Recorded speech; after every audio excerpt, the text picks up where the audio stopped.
Hello दोस्तों, नमस्कार। स्वागत है एक बार फिर से आप सभी का अपने प्रिय चैनल पर। दोस्तों आपको बता दें जो अभी की सबसे बड़ी खबर आ रही है, जहां पर भारत के साथ लगातार युद्धाभ्यास क्यों कर रहे दुनिया भर के देश, इसका बड़ा खुलासा हुआ है दोस्तों।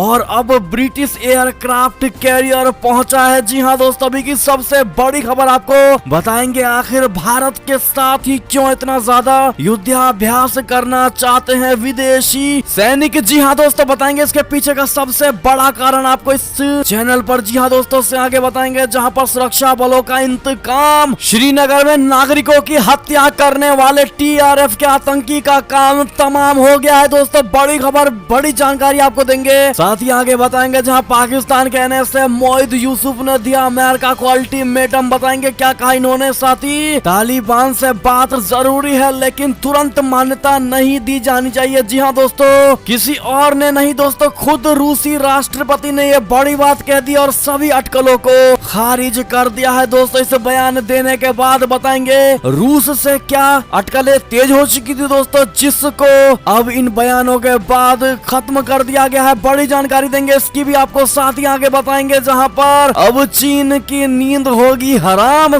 बताएंगे कैसे दोस्तों, और भारत ने क्या इंतजाम किया है चाइना की नींद को हराम करने के लिए। साथ ही दोस्तों भारतीय जनता पार्टी में हलचल तेज हो चुकी है। कटेंगे 100 से भी ज्यादा विधायकों के टिकट। बताएंगे दोस्तों क्या है बड़ी खबर। तो हर तरह की जानकारी आज आपको देने वाले हैं दोस्तों, इसीलिए बन रहेगा वीडियो के अंत तक। और अभी खबरों में आगे बढ़ने से पहले हमेशा की तरह ये बात मानते हैं दोस्तों कि अपने भारतीय सेना में वो शौर्य, ताकत, बल, क्षमता, पराक्रम है जो किसी अन्य देश की सेना में नहीं है दोस्तों। साथ ही मोदी जी है तो हर चीज संभव है। तो फटाफट से इस वीडियो को भी कर दीजिए लाइक, चैनल को कर दीजिए सब्सक्राइब, बेल आइकन दबाइए, साथ ही कमेंट बॉक्स में लिख दीजिएगा जय हिंद। जी हाँ दोस्तों, तो बढ़ते हैं पहली और सबसे बड़ी खबर की तरफ, जहां भारत के साथ लगातार युद्धाभ्यास क्यों कर रहे हैं दुनिया भर के देश। अब ब्रिटिश एयरक्राफ्ट कैरियर पहुंचा भारत के नजदीक। बता दे चीन से बढ़ते तनाव के बीच दुनिया के अधिकतर देश भारत के साथ युद्धाभ्यास करने में जुट गए हैं दोस्तों। मालाबार नौसैनिक अभ्यास के दूसरे चरण के खत्म होते ही British carrier strike group Bharat के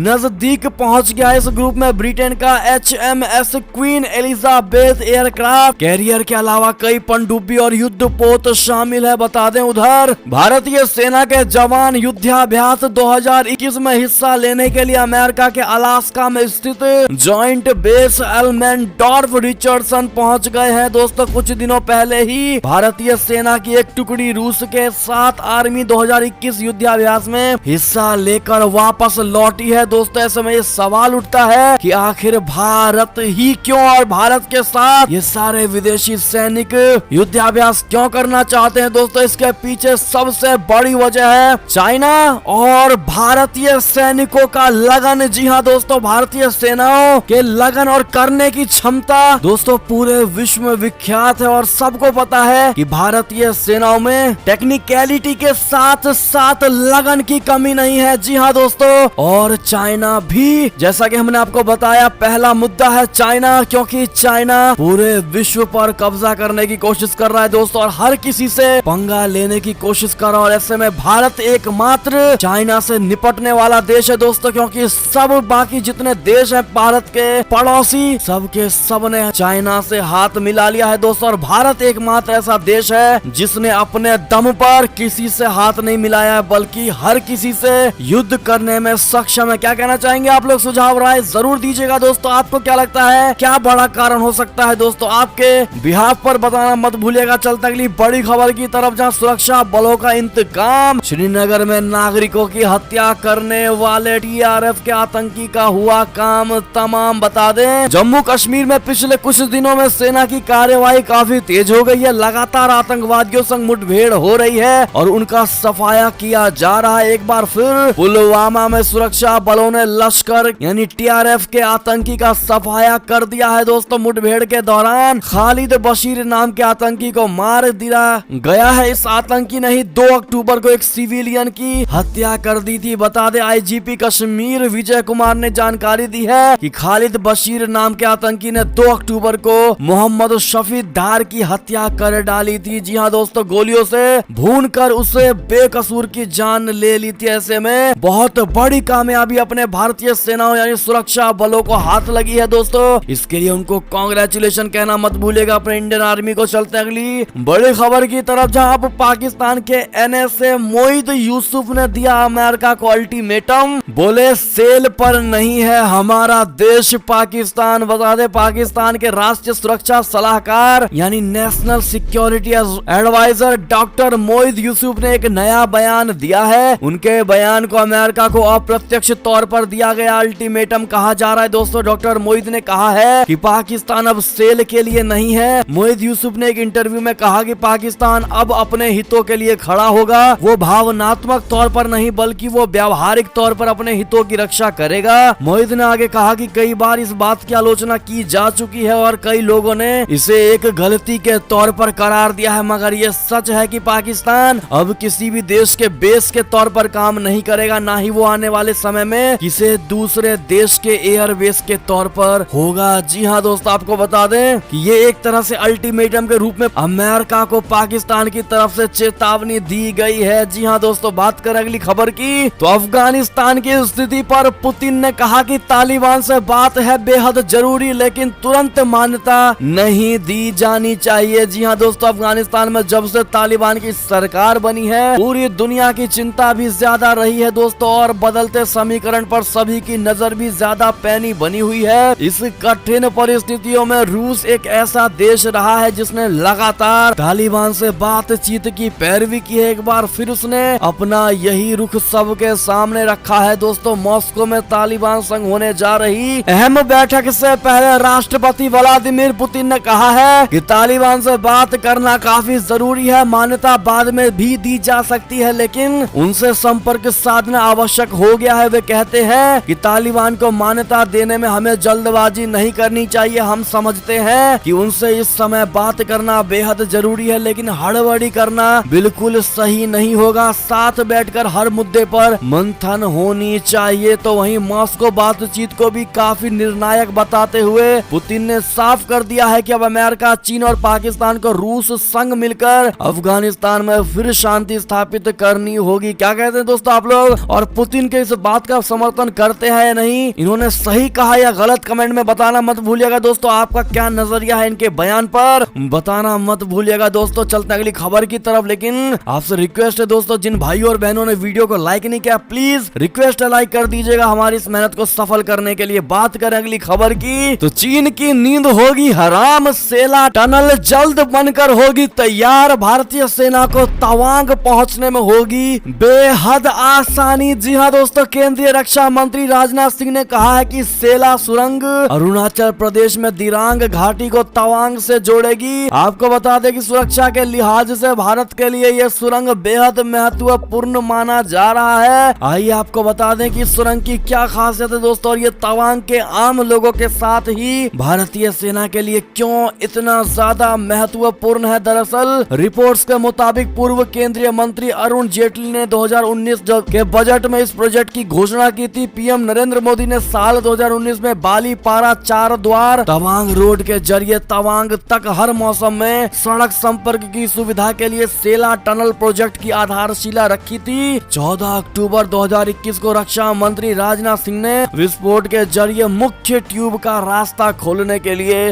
बटन दबाया है। दोस्तों, आपको बता दें ये 1.5 किलोमीटर लंबी और 13,700 फीट की ऊंचाई पर बन रही है सुरंग, और अपनी आखिरी चरण में पहुंच चुकी है और 2022 तक इस प्रोजेक्ट को पूरा कर लिए जाने की उम्मीद है। जी हाँ दोस्तों, अब ये चाइना के लिए बहुत बड़ी मुश्किल और बहुत बड़े खतरे की चुनौती दोस्तों भारत ने दे दी है इस सुरंग को बना करके, क्योंकि हमारे सभी साजो सामान सुरक्षा से जुड़े और हमारे सैनिक बस कुछ ही मिनटों में तुरंत के तुरंत तवांग होंगे। जी हाँ दोस्तों, क्या कहना चाहेंगे ऐसे में आप भारत के, खास करके मोदी सरकार के बारे में बताना मत भूलिएगा। अगली बार किसको प्रधानमंत्री देखना चाहेंगे दोस्तों कमेंट में बताइएगा। देखते हैं क्या कहती है भारत की जनता। बढ़ते हैं अगली बड़ी खबर की तरफ, जहां पाकिस्तान से खबर आ रही है नई परंपरा शुरू कर रहे हैं अब इमरान खान। ISI चीफ की नियुक्ति के लिए लेंगे कड़ा इंटरव्यू। जी हाँ दोस्तों, पाकिस्तान की सियासी फिजा बदलने वाली है। प्रधानमंत्री इमरान खान अब अपनी खुफिया एजेंसी इंटर सर्विसेज इंटेलिजेंस यानी ISI की शक्लो सूरत बदलने जा रहे हैं दोस्तों। अभी तक ISI के मुखिया यानी डायरेक्टर जनरल DG की नियुक्ति नियुक्ति परंपरागत तौर पर उन 3 नामों में से एक का होता था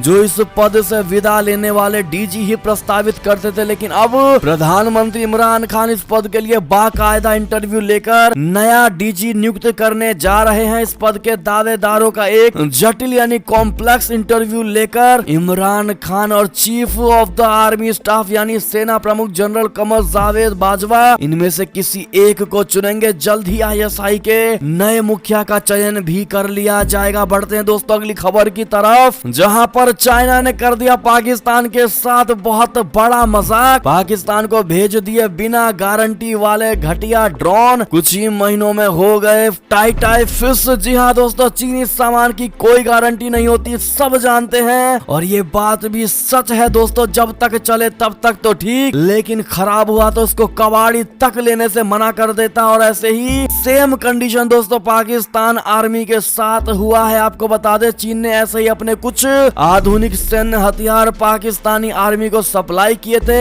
लेकिन बेहद ही खराब और घटिया सर्विसिंग के कारण उसके रख रखाव में पाकिस्तानी आर्मी को परेशानी हो रही है। पाकिस्तानी आर्मी को ये नागवार गुजर रहा है और अब इस वजह से दोनों देशों की दोस्ती में भी काफी दरारें आ चुकी हैं। जी हाँ दोस्तों, बहुत बड़ा धोखा दोस्तों चाइना ने दिया है पाकिस्तान को, लेकिन पाकिस्तान इसी खुशी में है, उसको लगता है कि चाइना उसका सबसे बेहतरीन दोस्त है। लेकिन दोस्तों पाकिस्तान को ये बात बिल्कुल नहीं पता कि चाइना सिर्फ अपने इंटरेस्ट के लिए दोस्ती करता है दोस्तों, बाकी इंटरेस्ट खत्म तो कूड़े की तरह ममोड़ के फेंक देता है डस्टबिन में। क्या कहते हैं आप लोग? राय सुझाव जरूर दीजिएगा इस पाकिस्तानी इमरान खान को। चलते अगली खबर की तरफ, जहां परमाणु हथियार बनाने की तैयारियों में जुटा ईरान। अगर बातचीत के लिए नहीं माना तो प्लान बी का इस्तेमाल करेंगे अमेरिका और इजराइल। बता दें ईरान का परमाणु कार्यक्रम रोकने के लिए अमेरिका और इजराइल के बीच बातचीत तेज हो गई है। इनका कहना है कि अगर ईरान 2015 में हुए परमाणु समझौते पर बात करने के लिए राजी नहीं हुआ तो प्लान बी पर काम किया जाएगा। अमेरिका के विदेश मंत्री एंटनी ब्लिंकन और इजराइल के विदेश मंत्री वायर लैपिड ने कहा है कि अमेरिका के समझौते से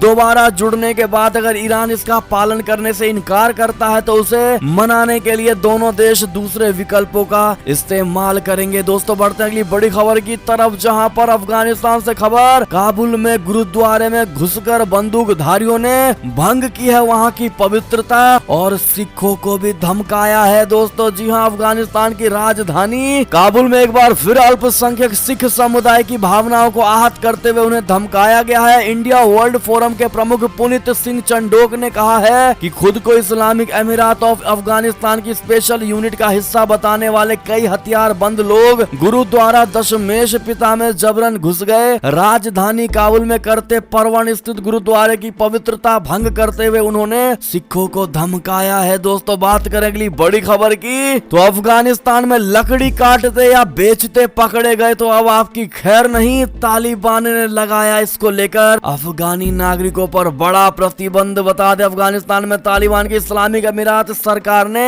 जंगल काटने और लकड़ी बेचने पर प्रतिबंध लगा दिया है। दोस्तों बढ़ते अगली खबर की तरफ, जहां पर सर्जिकल स्ट्राइक की याद दिलाने पर आग बबूला हुआ पाकिस्तान, कहा देंगे इसका हम भी करारा जवाब। लेकिन पाकिस्तान को नहीं पता कि जब भारत जवाब देगा तो उठ भी नहीं पाएंगे ये लोग। जी हाँ दोस्तों बढ़ते अगली खबर की तरफ, जहां पर बांग्लादेश से एक और बड़ी खबर आ रही है, जहां इस्कॉन मंदिर पर बड़ा हमला हुआ है दोस्तों। भारी तोड़ फोड़ की गई है और कई लोग इसमें घायल भी हुए हैं और आग तक लगा दी गई है। दरअसल बांग्लादेश में हिंदू मंदिरों पर हमलों के सिलसिला थमने का नाम नहीं ले रहा है दोस्तों। कल के बाद आज की ये बड़ी खबर आ रही है, जहां पर हिंदू समुदाय पर एक और बड़ा हमला हुआ है। शुक्रवार को नोआखली इलाके में एक इस्कॉन मंदिर में भीड़ ने कथित तौर पर हमला किया है और जमकर तोड़ फोड़ की। इस्कॉन की ओर से किए गए एक ट्वीट में कहा गया है कि मंदिर को काफी नुकसान हुआ है और एक श्रद्धालु की हालत भी गंभीर बनी हुई है। दोस्तों बढ़ते अगली बड़ी खबर की ओर, जहां पर आपको बता दें अमेरिका से बड़ी खबर, जहां जो बाइडेन ने भारतीय अमेरिकी को पेंटागन में एक प्रमुख पद के लिए नामित किया है। दोस्तों राष्ट्रपति जो बाइडेन ने गुरुवार को भारतीय अमेरिकी रवि चौधरी को पेंटागन में एक महत्वपूर्ण पद पर नामित करने की घोषणा की है। वायुसेना के पूर्व अधिकारी चौधरी को वायुसेना के प्रतिष्ठान ऊर्जा और पर्यावरण के सहायक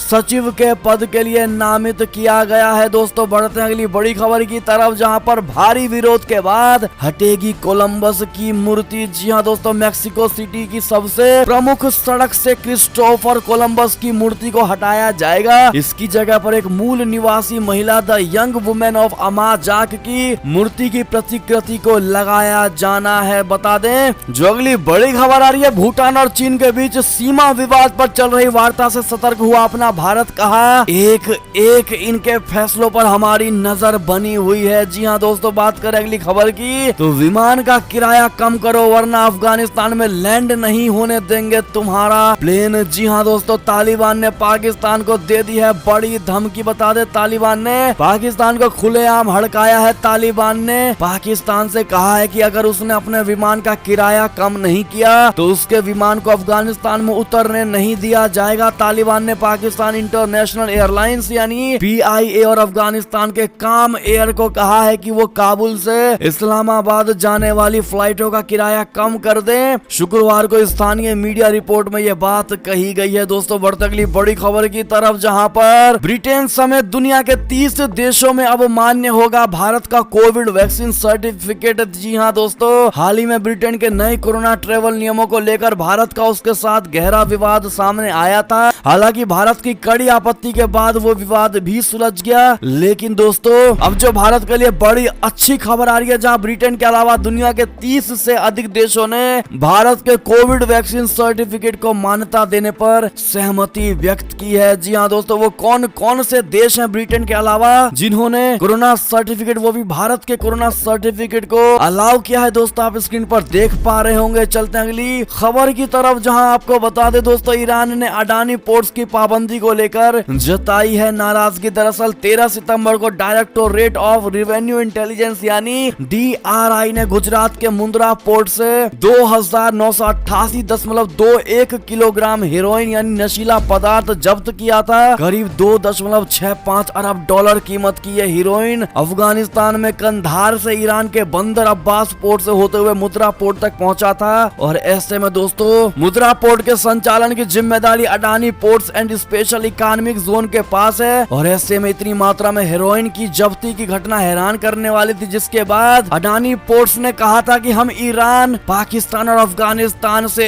एक भी पोर्ट को संचालक नहीं बनाएंगे, हम उस पर काम नहीं करेंगे। लेकिन दोस्तों, अब इस फैसले के बाद ईरान ने अपनी आपत्ति जताई है। चलते हैं अगली खबर की तरफ, जहां पर भाजपा में बड़े हलचल तेज हो गए हैं। दोस्तों, कटेंगे 100 से भी ज्यादा विधायकों के टिकट। दिल्ली में शुरू हो चुकी है इसको लेकर बड़ी बैठक। जी हाँ दोस्तों, उत्तर प्रदेश में चुनाव नजदीक आते ही भाजपा विधायकों में हलचल मचनी शुरू हो गई है। भाजपा विधायकों को इस बात का डर बना हुआ है कि कहीं इस बार चुनाव में बहुत से विधायकों को टिकट नहीं मिलेगा। इसके लिए बीते 3 दिनों में उत्तर प्रदेश के कई विधायकों ने दिल्ली दरबार में हाजिरी लगानी शुरू कर दी है। दरअसल ये हाजिरी भाजपा के उत्तर प्रदेश चुनाव प्रभारियों की लगातार बैठकों के चलते ज्यादा शुरू हो चुकी है। जी हाँ दोस्तों, सूत्रों के माने तो इस बार उत्तर प्रदेश विधानसभा चुनाव में भाजपा के कई विधायकों के टिकट कटने तय माने जा रहे हैं। और इनमें से कई विधायक ऐसे हैं जो लगातार भाजपा के विरोध में न सिर्फ बयानबाजी करते आ रहे हैं, बल्कि सत्ता पक्ष के लापरवाह रवैये के विरोध में जिला प्रशासनिक मुख्यालय पर धरना प्रदर्शन भी कर रहे हैं। जी हाँ दोस्तों, क्या कहना चाहेंगे आप लोग? अगर आप भी मानते हैं कि ऐसे विधायकों के तो टिकट कट ही जाना चाहिए दोस्तों, तभी अच्छा है, तो अपनी राय सुझाव जरूर दीजिएगा। और इस बार उत्तर प्रदेश में क्या लगता है दोस्तों आपको, क्या होने वाली है स्थिति, बताना मत भूलिएगा कमेंट में। बढ़ते अगली बड़ी खबर की तरफ, जहां पर अमित शाह जी को लेकर बड़ी खबर, जहां सावरकर ने काटी थी सजा, जेल की उस कोठरी में पहुंचे अमित शाह। बता दे, केंद्रीय गृह मंत्री अमित शाह शुक्रवार को अंडमान निकोबार द्वीप समूह पहुंचे। उन्होंने यहां पर कई अन्य विकास कार्यों को भी देखा। इसके अलावा अमित शाह ने पोर्ट ब्लेयर में नेशनल सेक्युलर जेल का भी दौरा किया और शहीद स्मारकों पर माल्यार्पण किया है। शाह जेल की उस कोठरी को भी देखने पहुंचे जहां वीर सावरकर को रखा गया था। ये कार्यक्रम शाम 4:30 बजे से शाम 7 बजे तक का था। दोस्तों, जानकारी के मुताबिक अमित शाह स्वतंत्र ज्योति भी घूमने के लिए गए, जिसके बाद शाह वीर सावरकर को श्रद्धांजलि अर्पित कर दी गई। आजादी का अमृत महोत्सव के तहत आयोजित किए जाने वाले विभिन्न सांस्कृतिक कार्यक्रमों में भी शामिल हुए। वहीं अपने तय कार्यक्रम में उन्होंने गो टूरिस्ट बस को भी हरी झंडी दिखाई। साथ ही आपको बता दे दोस्तों, अमित शाह ने कहा कि आज दूसरी बार मुझे आजादी के तीर्थ स्थल पर आने का मौका मिला है। विजयादशमी को इसलिए उन्होंने बताया है। खास बता दें आपको कि अमित शाह जी ने वहां पर अपने संबोधन में कहा कि आज दूसरी बार मुझे आजादी के तीर्थ स्थल पर आने का मौका मिला है। मैं जब जब यहाँ आता हूँ एक नई ऊर्जा और प्रेरणा प्राप्त करके यहाँ से जाता हूँ। जी हाँ दोस्तों, देश भर के लोगों के लिए अंग्रेजों द्वारा बनाई गई ये सेल्यूलर जेल सबसे बड़ा तीर्थ स्थान है। इसीलिए सावरकर जी कहते थे कि ये तीर्थों में महातीर्थ है, जहाँ आजादी की ज्योति को प्रज्वलित करने के लिए अनेकों लोगों ने बलिदान दिए हैं। आज स्वतंत्रता आंदोलन की इस तपोस्थली और संकल्प स्थली पर मैं जब भी आया हूँ तब अनेक स्वतंत्रता सेनानियों के बलिदान और उनके संकल्प को सम्मान के साथ मैं नमन करता हूँ। अगर आप भी नमन करते हैं तो जय हिंद, जय भारतीय सेना कहना मत भूलिएगा। बढ़ते हैं दोस्तों अगली बड़ी खबर की ओर, जहाँ पर आत्मनिर्भरता के साथ भारत को बनाना है सबसे बड़ी मिलिट्री पावर। 7 डिफेंस कंपनियों की लॉन्चिंग पर बोले प्रधानमंत्री नरेंद्र मोदी जी। जी हाँ दोस्तों, बता दें रक्षा उपकरणों, हथियारों और वाहनों के निर्माण के लिए बनी 7 नई कंपनियों की लॉन्चिंग के मौके पर पीएम नरेंद्र मोदी जी ने कहा कि हमें देश को हथियारों एवं रक्षा उपकरणों के मामले में आत्मनिर्भर बनाना है। उन्होंने कहा कि हमारी सरकार ने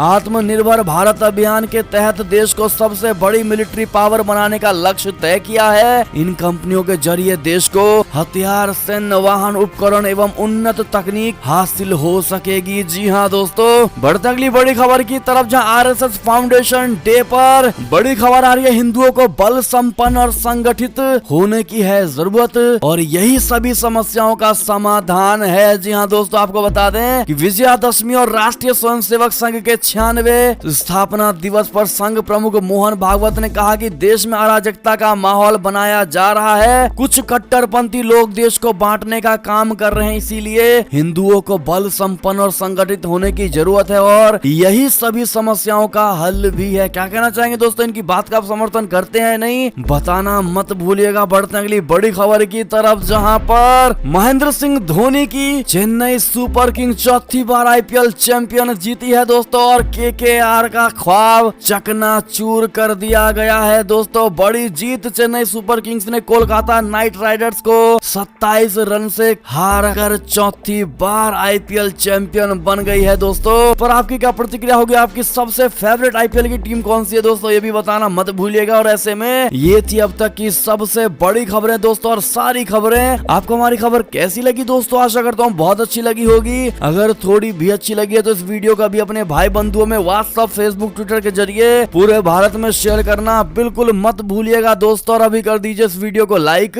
चैनल को कर दीजिए सब्सक्राइब, बेल आइकन दबाइए, साथ ही कमेंट बॉक्स में लिख दीजिएगा जय हिंद जय भारत। तो मिलते हैं आप अगली बड़ी खबर में, तब तक अपना ख्याल रखिएगा। बहुत बहुत धन्यवाद दोस्तों साथ देने के लिए, साथ रहने के लिए। जय हिंद।